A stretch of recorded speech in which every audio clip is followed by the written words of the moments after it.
不论是纽约还是矽谷，像这样办公室招租的告示随处可见，在财经专家眼里，其实相当触目惊心。The environment is certainly shifting on Main Street, and it's weighing on optimism. Losses at the bank level, right? There's going to be losses at the investors level, and I think for cities, right, they're going to have this potential, this urban doom loop. 专家好像是在危言耸听，但他们口中的城市死循环，可能已经在美国的主要大城市上演。其实这跟后疫情时代还在远距上班有很大的关系。不像以往需要这么大量的办公室建筑、商办大楼不再抢手，州政府也跟着伤透脑筋。We see a lot of companies downsizing. We see a lot of companies not renewing their leases at all and consolidating.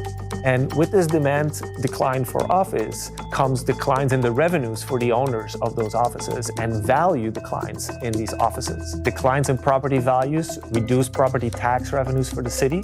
The cities have to balance their budget. They now need to cut spending. That means less money for public safety, for sanitation, for transportation, for education.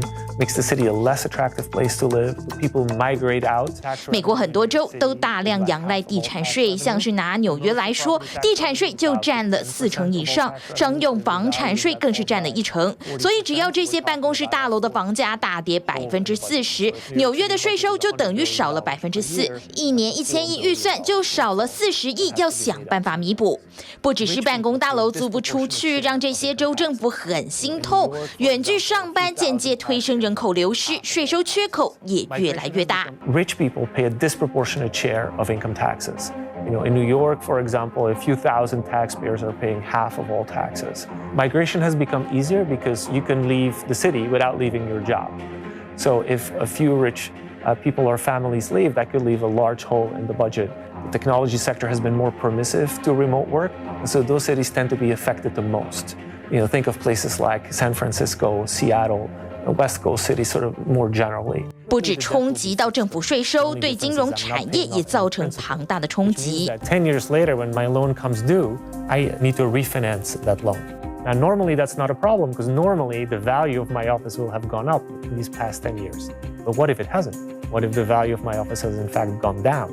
So now the bank will look at that office all over again and reassess it. And to the extent it's even willing to give me a new loan, it's going to only want to give me a smaller loan. 对这些办公大楼的房东来说，银行给的贷款不够，要再投入资金等招租并不划算，干脆让银行把闲置的办公大楼给收回去。但对银行来说，也是阶下烫手山芋。So banks are facing this deterioration in basically the credit quality of these commercial mortgages that they have on their books. So these smaller regional banks that have done a lot of local commercial real estate lending, they're now tightening the screws on the credit for the local non-real estate firms as well. That is sort of a traditional credit crunch. Commercial real estate is a very large asset class. There's about $5 trillion of commercial real estate out there. And whether you know it or not, your pension fund might very well have an exposure to commercial real estate directly or indirectly. 银行还有政府体系的金流停滞，冲击到民众的福利，还有企业运作，更没有钱去租办公大楼或是买房，等于进入一个恶性循环。专家表示，要打破这样的死循环，就是要善用闲置的办公大楼，创造新商机。We have a great opportunity to change the mix of uses in the downtown. Make it easier to convert unused office space to housing. 因此，不少城市由政府带头大推办公室改建成公寓。尽管因为法规加上格局，其实商用大楼改成住宅并不容易。但专家认为，包括改建成商场等各种娱乐场所，也都是不同的思考方向。当民众的生活方式改变，城市也应该跟着转变。原地踏步，就只能被困在死循环当中。TVBS 新闻综合报道。想看最完整的新闻内容，记得下载TVBS 新闻网 APP。